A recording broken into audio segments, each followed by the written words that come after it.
चलिए भाई, आज हम लोग पढ़ेंगे कि जो सर्कुलर कर्व की सेटिंग है उसको करने के एंगुलर मेथड कौन कौन से हैं। ठीक है ना। अभी तक जितना भी मेथड आपने पीछे सर्विंग में पढ़ा सर्कुलर कर्व की सेटिंग के, उसमें ध्यान दीजिएगा कि आप लोगों ने देखा कि केवल फीते की मदद से, केवल चेन या टेप की मदद से आप लोगों ने सर्कुलर कर्व सेट कर दिया था। ठीक है ना। सर्कुलर कर्व कैसे? केवल डिस्टेंस, तुम यहाँ इधर जाओ, ऊपर जाओ, ऐसे जाओ, इधर जाओ, यहां से परपेंडिकुलर इतना जाओ, यही तो कर रहे थे अभी तक। अभी तक साइट पर कोई भी एंगुलर मेजरमेंट नहीं हुई थी। ठीक है।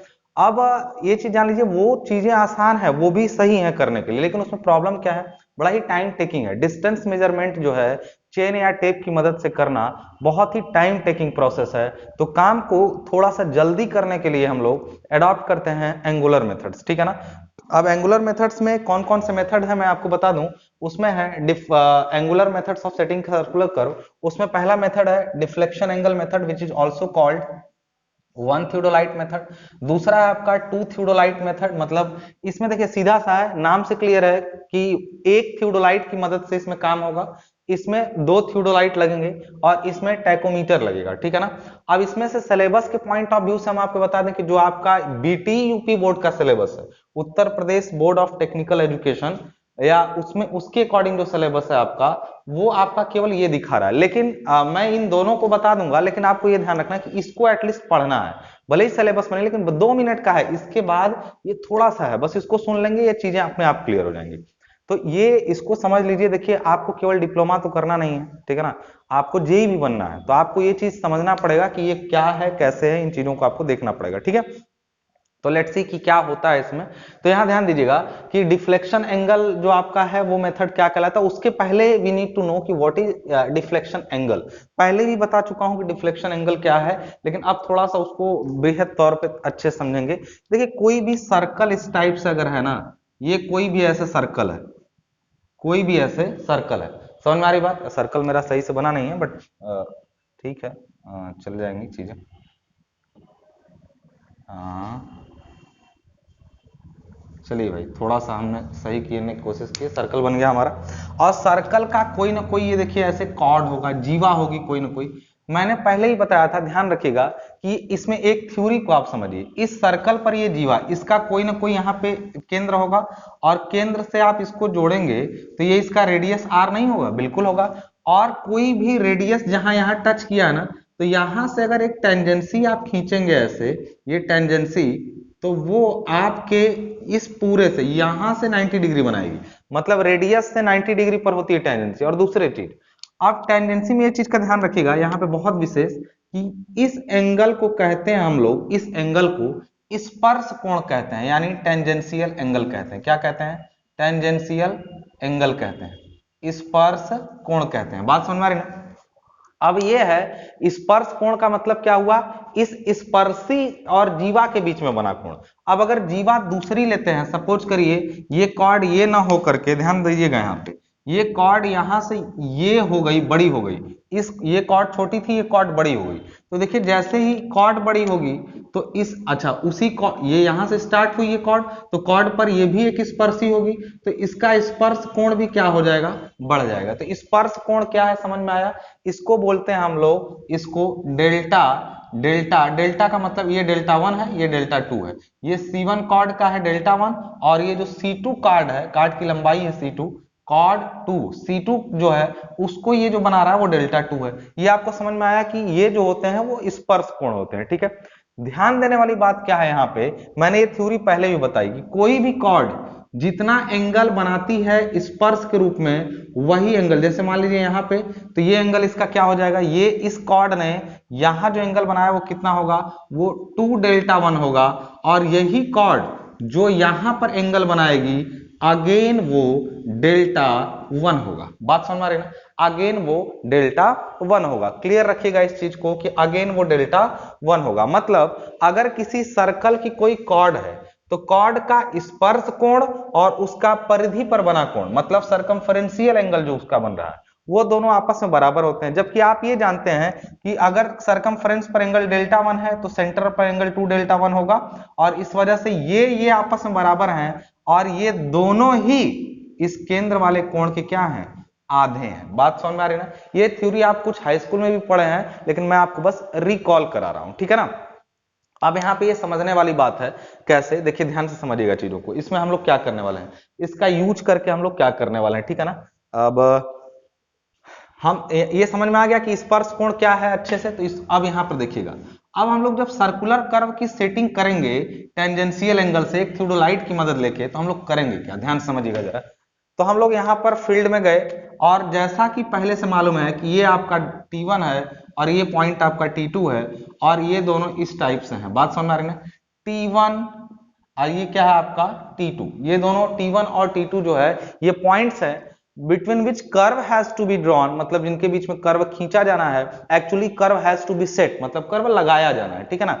ये प्रैक्टिकल प्रॉब्लम है। And what to do on paper, paper पे जैसे हम लोग कर रहे थे वो क्या कर रहे थे उसके बारे में हम लोग बात करें। तो सबसे पहले यहां से this intersection point B, this intersection point B should be clearly visible.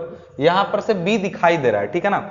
B दिखाई दे रहा है, तो एक चीज हम सिंपल से जानते हैं यहाँ पे बी। अगर हम पेपर पे रहते तो पेपर पे तो यहाँ T1 होता, यहाँ T2 होता। चलिए भाई, हमने T1 T2 को आपस में मिला लिया। मिलाने के बाद हम लोग यहाँ से देख रहे हैं कि ये इसकी टेंजेंसी है, ये इसकी टेंजेंसी है, ये बी पॉइंट है, ये T1 है। ये पेपर पे हूं हम, ये हम लोग पेपर पे हैं, तो पेपर पे तो कर्व बना दिए, पेपर पे तो हम लोग कर्व बना दिए।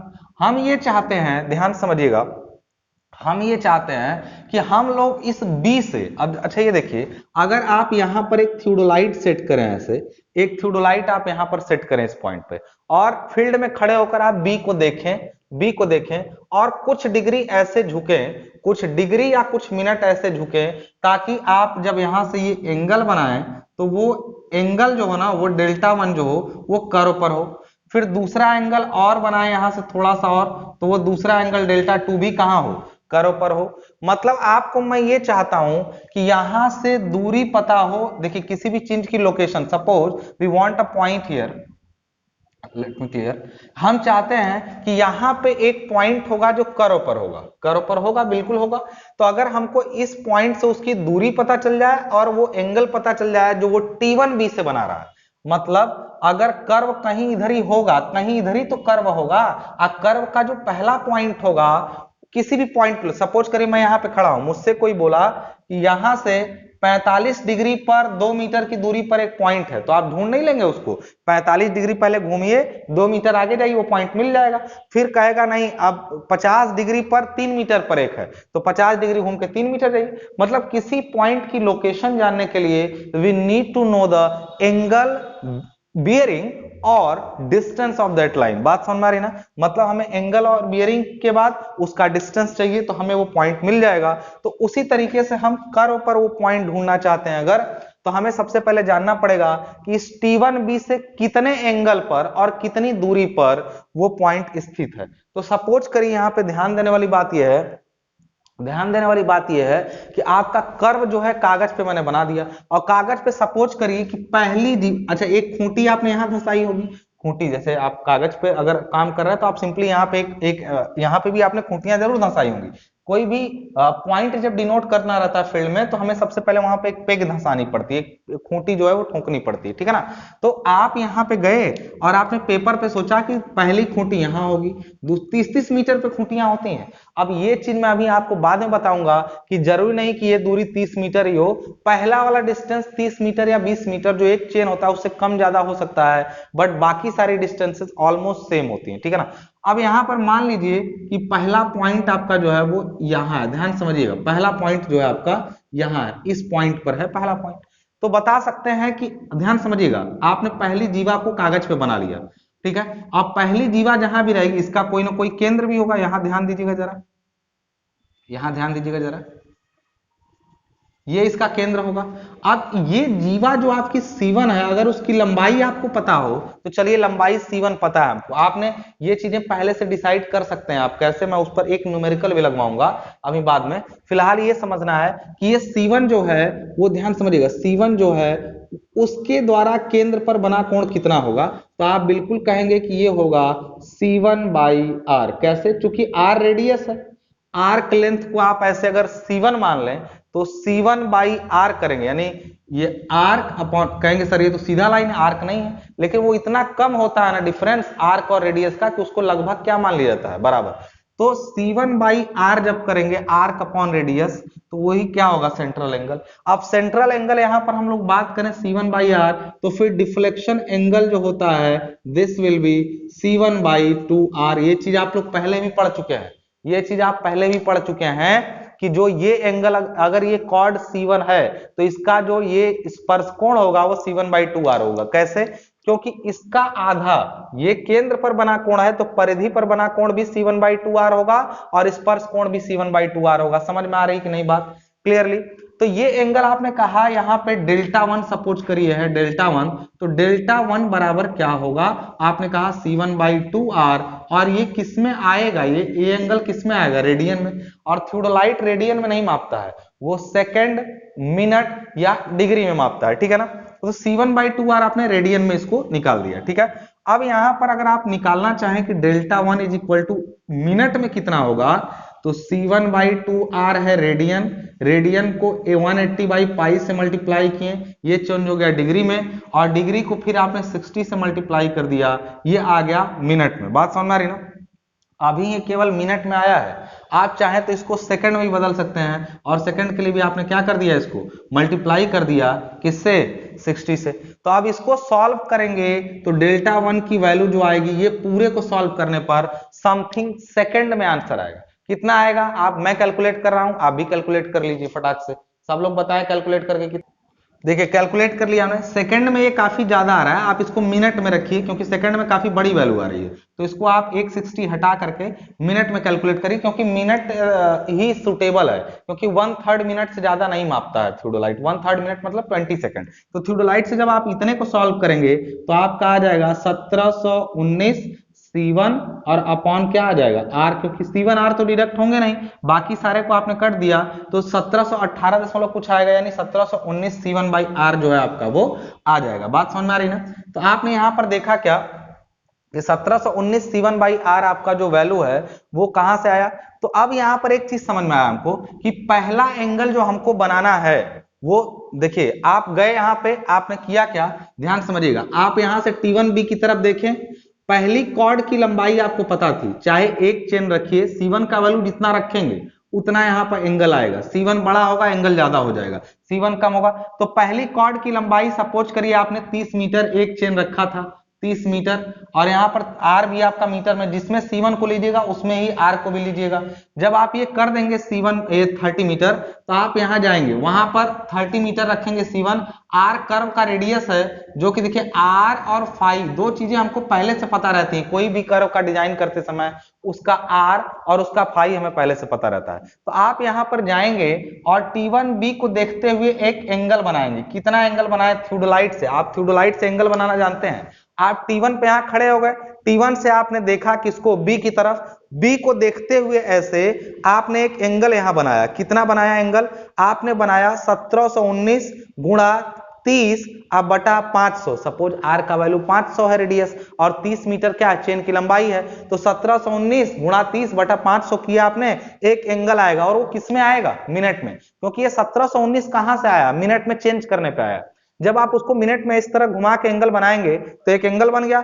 अब उसी एंगल पर 30 मीटर आगे जाइए तो पहली खूंटी आपको मिल जाएगी। कैसे, आपने देखा कि जब ये एंगल आप बना रहे हैं यहां से C1/2R का, और उसको मिनट में चेंज किए, तो उतना मिनट घूम करके 30 मीटर आगे जाएंगे तो पहली खूंटी मिल जाएगी।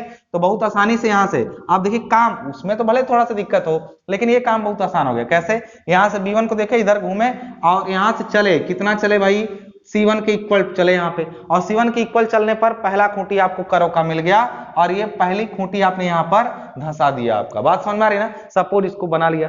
फिर अब दूसरा कैसे मिलेगा, थियोडोलाइट यहीं पर सेट है। अब थोड़ा सा और घूमे अगर हम लोग, थोड़ा सा अगर हम लोग और घूमे, तो और घूम के कुछ और आगे जाएं तो फिर दूसरा मिल जाएगा। समझने वाली बात यह है ध्यान से कि जब आप यहां से दूसरा दूरी यहां से चले, ये चले, आप ध्यान से रखिएगा, ये दूसरा दूरी आप चले और इस दूरी को हमने कह दिया कि ये C2 है। बात समझ में आ रही ना, यहां ध्यान दीजिएगा, तो एक चीज ध्यान रखिएगा, अब आप थियोडोलाइट को ऐसे पकड़ के पहले घूमे थे तो ये एंगल बनाए थे, अब जब आप थियोडोलाइट से और इधर घूमेंगे तो ये एंगल आप बनाएंगे ये वाला, ध्यान रखिएगा। अब आपने देखिए T1B को देखते हुए, T1B से देख करके डेल्टा 1 घूमे थे, तो ये एंगल जो होगा ये वाला एंगल, अब इतना घूमेंगे तब तो C2 वाला आएगा, जब इतना घूमेंगे तब तो C2 यहाँ पे मिलेगा आपको। तो ये कितना घूमे ये भी नहीं मालूम है, तो देखिए डेल्टा 1 तो ऊपर वाला है, अगर ध्यान से समझिएगा, मैं इसको थोड़ा सा जूम कर दे रहा हूं ताकि आपको चीजें स्पष्ट समझ में आए। यहां पे समझिएगा जरा ध्यान से, अगर आप इतना यहां से इतना घूमे थे, इतना ही जब घूमे थे, लेट मी शो यू, अगर आप इतना घूमे थे तब आपका डेल्टा 1 हुआ था, तो ये पूरा कितना होगा, ये ब्लू लाइन जो दिख रही है वो पूरा कितना होगा, तो कहेंगे सर ये डेल्टा 1 अब प्लस दिस एंगल, ये दिस एंगल, ये कितना होगा। तो मैं कहूंगा जरा ध्यान से देखना दोस्त, अगर मैं कहूं कि ये कॉर्ड C2 है और C2 द्वारा केंद्र पर बना कोण कितना है C2 का बताइए, ये कितना है, तो कहेंगे C2/R होगा। ये कौन है, C2 का यहां पर केंद्र पर कोण, तो C2 का परिधि पर कितना बनेगा, C2/2R बनेगा कि नहीं। ये यहां पर जो बन रहा है C2 का परिधि पर कितना, केंद्र पर C2/2R है लेकिन परिधि केंद्र पर C2/R है लेकिन परिधि पर तो C2/2R बनेगा, सही है ना। तो ये बताइए ध्यान से, अगर आप ध्यान से देखिएगा जरा, ये दोनों मार्कर देखिए, ये C2 है, ये C2 है और C2 यहां जा रहा है सर्कल की परिधि पर, ये सर्कल है और C2 देखिए यहां से ऐसे गया और ये मिला है जाके कहां, देखिए परिधि पर, तो C2 द्वारा परिधि पर बना कोण, that means this angle is equal to C2/2R। Is that clear that this angle is C2/2R। बात समझ में आ रही ना, देखिए ये C2/2R होगा, ये C1/2R था। इसी तरीके से अगर यहां पर आगे जाएं तो वो C3/2R होगा, तो इसका मतलब ये हो रहा है कि ये C2 का परिधि पर बना कोण प्लस इसका डिफ्लेक्शन एंगल, दोनों आपस में क्या हो रहा है, मतलब ये इसका तो डिफ्लेक्शन एंगल डेल्टा 1 हुआ, but what about this angle, let me show you अब नाउ लेट्स टेक।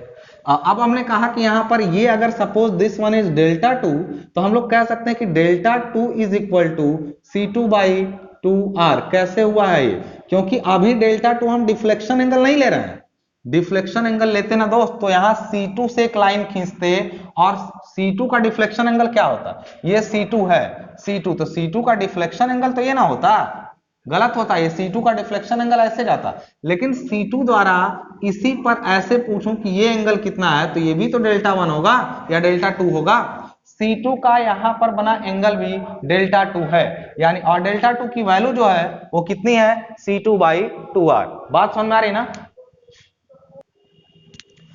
यहां पर देखिएगा जरा, अब ये वाला एंगल आपका C2/2R हो गया, तो अगर हम देखें कि टोटल थियोडोलाइट को घूमना कितना है, तो डेल्टा 1 प्लस दिस डेल्टा 2, तो जानते हैं इस चीज को। अब नाउ पहले तो ये स्पर्श कोण था, क्योंकि देखिए किसी भी जीवा की स्पर्शी से और जीवा के बीच में बना कोण स्पर्श कोण है, लेकिन अगर हम थियोडोलाइट को T1B से देखें कितना डिफ्लेक्ट किए, तो पहले तो देखिए पहला वाला जो स्पर्श कोण यानी टेंजेंशियल एंगल था वो डिफ्लेक्शन एंगल भी था, लेकिन दूसरा वाला डिफ्लेक्शन एंगल हम लिखें तो इस पूरे को कहते हैं थियोडोलाइट कितना डिफ्लेक्ट किया, तो ये पहला देखिए पहला डेल्टा 1 इस कैपिटल डेल्टा 1 के बराबर, दिस स्मॉल डेल्टा 1 इज मतलब tangential angle, but this delta 2 is equal to deflection angle, this capital delta, this is capital delta and this is small delta, so this small delta is tangential angle, this small delta is also tangential angle, but what about this is known as deflection angle। a deflection angle का मतलब this delta 1 is equal to delta 1, but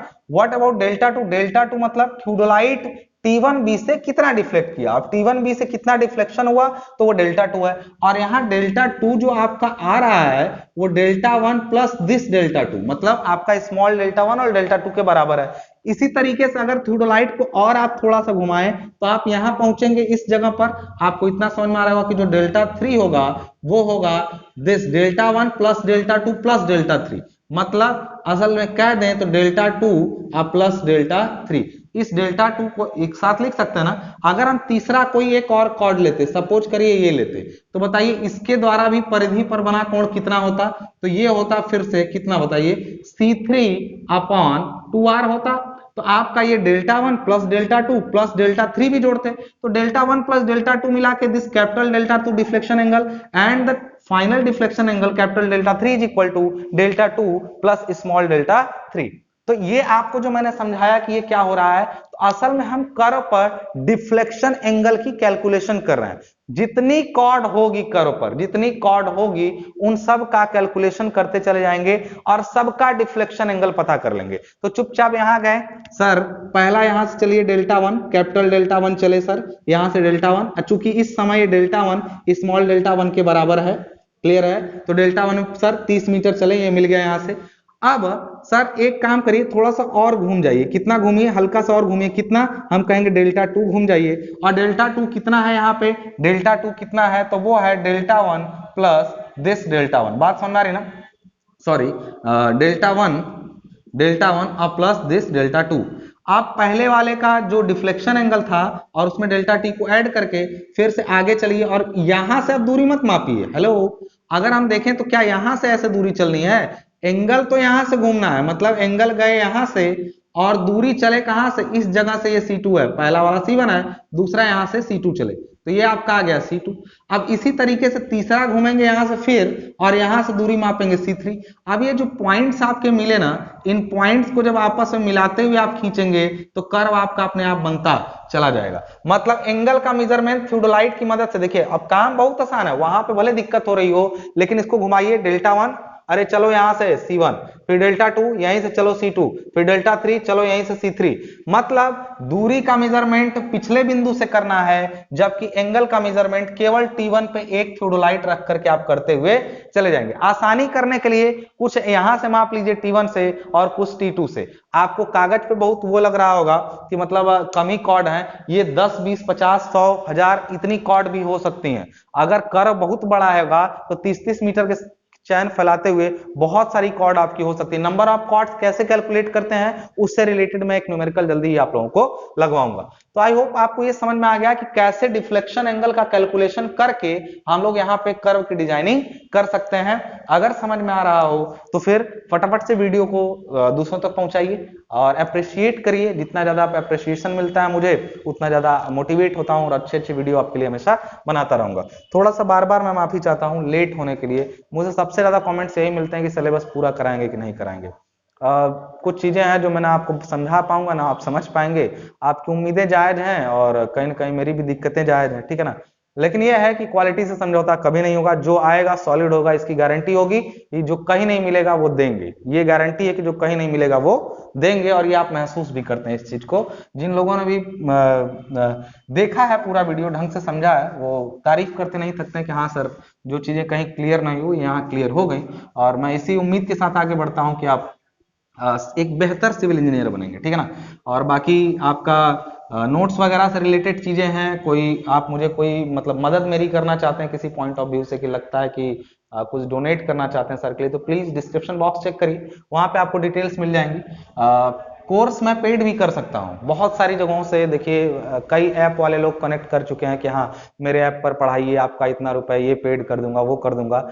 लेकिन अभी तक free सेवाएं इसलिए देता जा रहा हूँ क्योंकि मैं जानता हूं कि डिप्लोमा वाले बच्चे कहाँ से आते हैं, क्या करते हैं, लेकिन वो नहीं समझते हैं ये चीज, ठीक है ना। सब लोग मिडिल क्लास फैमिली से हम लोग हैं। जो लोग भी इस तरह से घिस रहे हैं अपनी जिंदगी को, वो मिडिल क्लास फैमिली से हैं और मैं उनसे पैसे नहीं लेना चाहता हूँ। हाँ एक अनुदान, आप जितना स्मॉल अमाउंट जो आप देना चाहें वो ठीक है, और नहीं तो फिर कल को कोई ना कोई, भाई इतने लोगों का वो है कि आप आ जाइए हमारे यहाँ, आप आ जाइए हमारे यहाँ, तो फिर कहीं ना कहीं जाना पड़ेगा। लेकिन जब तक चल पाएगा तब तक फ्री रहेगा। मतलब ये है कि जब तक मैं चला पाऊंगा वो फ्री ही रहेगा, ठीक है ना। और जिन लोगों को लगता है कि ये बहुत मतलब आसान काम है, तो देखिए पढ़ाना सबसे ऊर्जा देने का काम है, जिसमें फिजिकल एक्टिविटी नहीं होती है। आदमी मन से थक जाता है बहुत जल्दी, शरीर से काम होता नहीं है, दिमाग थक जाता है, बोलते बोलते थकान हो जाती है, चेहरे पर डिप्रेशन दिखने लगता है।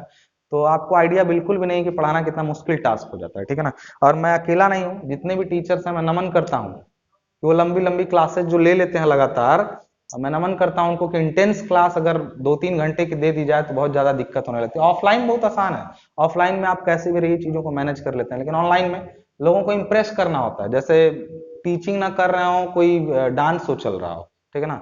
But I am not here to impress you. अगर आप पढ़ना चाहते हैं तो निश्चित रूप से मजा आने वाला है आपको। अगर आप केवल इंप्रेस होने आए हैं और मुझे जज करने आए हैं तो फिर कभी सेटिस्फाई नहीं होंगे आप। Let us talk about the second method, two theodolite method.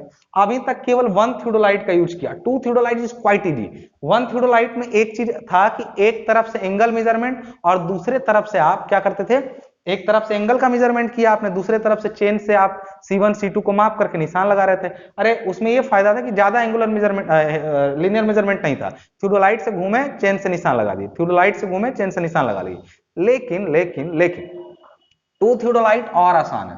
आप कहेंगे, ऐसे समझिए इसको कि अगर आप पेपर पे हैं, यहाँ पे ध्यान समझिएगा पेपर पे, और आपका ये T1 है, T1 पॉइंट ये है, ये पॉइंट T2 है। बात समझना, ये पेपर पे काम हो रहा है, ध्यान समझिएगा इसको। और यहां से ये है आपकी लॉन्ग कॉर्ड। ध्यान देने वाली बात, ये मजेदार बात कि आपको पॉइंट कर्व पे ढूंढने हैं। सपोज पहला पॉइंट है, दूसरा पॉइंट है, ध्यान समझिएगा। अगर ये C1 है, हेलो, अगर ये C1 कॉर्ड है और ये कॉर्ड C2 है, C2 है, एक चीज बताइए, अगर हम कहें कि T1 B से डेल्टा 1 घूम जाओ, डेल्टा 1 इधर गए, अब वो डेल्टा 1 क्या होगा, C1/2R होगा। वेरी गुड, तुम C1/2R घूम जाओ और यहां से, अच्छा ये कैसे देख रहा होगा, थियोडोलाइट में B को देख रहा होगा और B को देखते हुए ऐसे घुमा दिया गया होगा हल्का सा। कितना घुमाया गया होगा ऐसे, C1/2R, और C1/2R इंटू, या फिर इसको ऐसे आप क्लियर कर लें तो ये आप ऐसे एक्चुअली कह सकते हैं कि 1719 C1/R मिनट में, उतना मिनट घूम जाओ। अब उतना मिनट आप घूमे तो आपको कर्व का पहला पॉइंट कहीं इसी लाइन पर होगा। कितना दूर होगा ये नहीं मालूम। तो आप चाहते हैं कि हमको लीनियर मेजरमेंट लेना ही ना पड़े, लीनियर मेजरमेंट लेना ही ना पड़े, तो आप करेंगे क्या, आप 1719 C1/R के बराबर घूम तो जाएंगे लेकिन रुक तो पाएंगे नहीं। जैसे आपको यहाँ पर फील्ड में देखिए, वो तो पेपर पे है, फील्ड में यहाँ समझिएगा जरा, यहाँ पे ये T1 है, ये T2 है, ठीक है ना। यहाँ से आप यहाँ पे B को देख रहे थे, मैंने बोला B से कुछ घूमो, कुछ घूमो, आप घूम गए और मैं कहूंगा इसी लाइन पे कहीं ना कहीं कर्व का एक पॉइंट मिलेगा, ठीक है। आप कहेंगे कि कहाँ मिलेगा, हम कहें चेन से मापो, आप कह रहे हैं हम चेन का यूज नहीं करना चाहते हैं, तो हम बोले तब तो दो थियोडोलाइट लगेगा। कैसे, आप दूसरा थियोडोलाइट कहाँ सेट करिए, T2 पर, T2 पर सेट किए दूसरा, और T2 से देखिए T1 को, T2 से T1 को देखिए। एक बात बताइए, हेलो, एक बात बताइए, इस C1 द्वारा केंद्र पर बना कोण कितना होगा, C1/R, और परिधि पर बना कोण होगा C1/2R, और परिधि पर बना कोण C1/2R है तो डेल्टा भी C1/2R होगा। तो ये बताइए C1 जो है, अगर हम इसको ऐसे मिलाएं, यहाँ पे ध्यान दीजिएगा जरा, यहाँ पे ऐसे मिलाएं, C1 को हम ले आ रहे हैं, हेलो, C1 को हम ले आ रहे हैं ऐसे, कहां पे, T2 पे, तो बताइए ये एंगल कितना होगा। कहेंगे आप कि सर ये C1 द्वारा परिधि पर बना कोण है, देखिए ये सर्कल आ रहा है, C1 द्वारा परिधि पर बना कोण है, तो सर ये भी तो डेल्टा 1 ही होगा, ये भी तो डेल्टा 1 ही होगा। कैसे, तो हम कैसे कहेंगे, देखो T1 को देख रहे हो, T1 से इधर घूम जाओ, कितना, देखो हमने कहा था ना कि T1 से इधर घूमो, T1 B को देखते हुए ऐसे आप इधर घूमे, कितना घूमे इधर, ये एरो देख रहे हैं, इस डायरेक्शन में घूमे, कितना, डेल्टा 1 घूम गए। अब हम कहेंगे तुम T1 को देखते हुए T2 पर थियोडोलाइट सेट करो और T1 को देखते हुए इधर घूमो ऐसे, कितना घूमो, तो हमने कहा कि इधर भी डेल्टा 1 घूमो। अच्छा इधर डेल्टा 1 घूमेगा तो ये ऐसे जाएगा, इधर घूम करके इस एंगल को अगर बनाया जाए तो ऐसे जाएगा। अब T1 को भी एक देख रहा था, दूसरा T2 को, एक आदमी को हम बोलेंगे कि देखो हम ऐसे देख रहे हैं, ठीक है, तुम इस दिशा में आगे बढ़ो, बढ़ते रहो। एक दूसरा आदमी यहाँ खड़ा है, जैसे ही ये आदमी यहाँ से चलता हुआ, चेन से माप नहीं रहा है, बस रेंजिंग रॉड पकड़ के आगे की तरफ चलेगा, कितने एंगल पे, इससे घूम जाएगा, कितना, इधर की तरफ चलता जाएगा। जैसे ही वो इस पॉइंट पर पहुंचेगा, T1 T2 वाला अपने आप से पहले ही एंगल यहाँ बना के रखा है, कितना, डेल्टा 1। जैसे वो यहाँ ऐसे बना के ऐसे देख रहा है, जैसे ही वो आदमी चलते हुए यहाँ पहुंचा नहीं कि तुरंत इसको दिखा नहीं, बोलेगा रुको रुको, वहीं खूंटी धंसा दो, नापने की जरूरत नहीं है, ये एंगल डेल्टा 1, ये एंगल डेल्टा 1, दोनों से मिला के यहाँ पर पहुंच जाएगा। बात समझ आ रही है? तो पहली खूंटी वहीं धंस जाएगी। क्यों, खूंटी पहले थियोडोलाइट से एंगल डेल्टा 1 बना, कहां से, T1B से बना, पहला एंगल T1B से डेल्टा बना, दूसरा एंगल T2T1 से डेल्टा बना, T2T1 से डेल्टा बना, मतलब T2T1 की दिशा में डेल्टा बना। तो इन दोनों के इंटरसेक्शन पॉइंट पे पहली खूंटी होगी। अब दूसरी खूंटी कैसे होगी, ये C2 है, तो देखिए C2 का फिर से हम कहेंगे कि C2 द्वारा यहां पर बना कोण कितना होगा, ध्यान से रखिएगा इस पूरे का। तो आपने इसको निकाला था अभी कि जो C1 है C2 है, तो ये पूरा एंगल जो आया था वो आया था Δ1 प्लस Δ2, अभी पिछले वाले डिफ्लेक्शन एंगल मेथड में, ठीक है ना। तो कहीं ना कहीं इसी बड़ी जीवा का, इस जो बड़ी जीवा है उसका स्पर्श कोण है ना, ये बड़ी जीवा है, अगर इस पॉइंट पर एक स्पर्शी खींची जाए तो ये Δ2 जो होगा कैपिटल वाला वो इस जीवा का स्पर्श कोण होगा। तो इसी जीवा द्वारा यहां पर देखिए यही बड़ी जीवा का इसको मिलाएंगे T2 पर स्पर्श कोण, ये भी तो डेल्टा होगा, ये भी तो Δ2 होगा, बात समझ आ रही ना। तो इसका मतलब है कि जो एंगल हम T1B से इधर बनाएंगे वही एंगल हम T2 पर रखे थियोडोलाइट से इधर बनाएंगे। मतलब एक एंगल हमको ऐसे मापना है, इधर से देखिए ये एरो की दिशा देखिए, T1B से ऐसे आना है, सेम एंगल हमको यहां से देखते हुए इधर बनाना है। कर्व पर पॉइंट्स मिलते जाएंगे, जहां दोनों इंटरसेक्ट करेंगे वो कर्व पर पॉइंट्स आपके मिलते जाएंगे। तो बात समझ में आ रही है कि कितना आसान हो जाता है बिना किसी डिस्टेंस मेजरमेंट के। एक काम करो, हम T1 पे खड़े हैं, हम यहां से एंगल देख के ऐसे बनाए, तुम भी हमको देखते हुए इधर से वो एंगल बनाओ। हमने ऐसे बनाया, हम यहां से ध्यान रखिएगा, हम T1 पे खड़े हैं, हम B को देख रहे हैं, B से हमने ये एंगल बनाया, तुम हमको देख रहे हो, तुम इधर बनाओ, तुम ऐसे देखते हुए हमको देखते हुए हमसे इधर हटोगे और हम इधर हटेंगे, दोनों जहां इंटरसेक्ट कराएंगे वहीं पर पहली खूंटी, फिर हम और हटे तुम और हटो, दोनों मिलते मिलते कई सारी खूंटियां पूरे सरकमफ्रेंस पर धंसा डालेंगे। जैसे कि अब अगली खूंटी इनकी यहां ऐसे जा रही थी लाइन और ये वही एंगल बना करके ऐसे चल रहे थे, दूसरी खूंटी यहां मिल गई, फिर ये तीसरा ऐसे बनाए, ये ऐसे बनाए। अब अगर इसको देखा जाए, इनको मिलाएंगे आप तो ये कर्व आपका क्या होगा, बनता हुआ बन जाएगा। बात समझ में आ रही ना। तो these are the angular methods of tacheometer. क्या है टैकोमीटर में, बस सिंपल है, जो एंगल मेजरमेंट कर रहे हैं उसके साथ डिस्टेंस मेजरमेंट भी करते जाएंगे, तो जो चेन का काम है वो क्या हो जाएगा, कम हो जाएगा। तो बस सिंपल सा ये एंगुलर मेथड से, जिसमें सिलेबस में केवल ये है, इसको समझ लेंगे तो ये तो देख ही लिए कितना आसान है। उसी डिफ्लेक्शन एंगल की मदद दो थियोडोलाइट से किया जा रहा है। तो आप जब एक थियोडोलाइट का यूज करके एंगुलर मेजरमेंट से काम किए तब ठीक है, दो थियोडोलाइट का मेजरमेंट लेके काम किए तब भी ठीक है। तो आई होप आपको समझ में पूरी बातें आ गई हैं कि कैसे थियोडोलाइट की मदद से आप एंगल को बना सकते हैं। तो आप देखिए यहां से सर्कुलर कर्व के डिजाइन का पूरा जो आपका सेटिंग आउट का कॉन्सेप्ट था वो पूरा खत्म होता है। एक न्यूमेरिकल बताऊंगा, उसके बाद आपका स्टार्ट हो जाएगा क्या, आपका ट्रांजिशन कर्व और वर्टिकल कर्व। ट्रांजिशन कर्व को समझने से पहले आपको सुपर एलिवेशन समझना है कि क्या है, कैसे दिया जाता है, उसके नियम क्या क्या है। उसके बाद कर्व काफी लंबा टॉपिक है, तो अभी केवल सर्कुलर कर्व जो हम लोगों ने खत्म किया है। तो नेक्स्ट वीडियो का इंतजार करिए, मिलते हैं नेक्स्ट वीडियो में, तब तक के लिए धन्यवाद।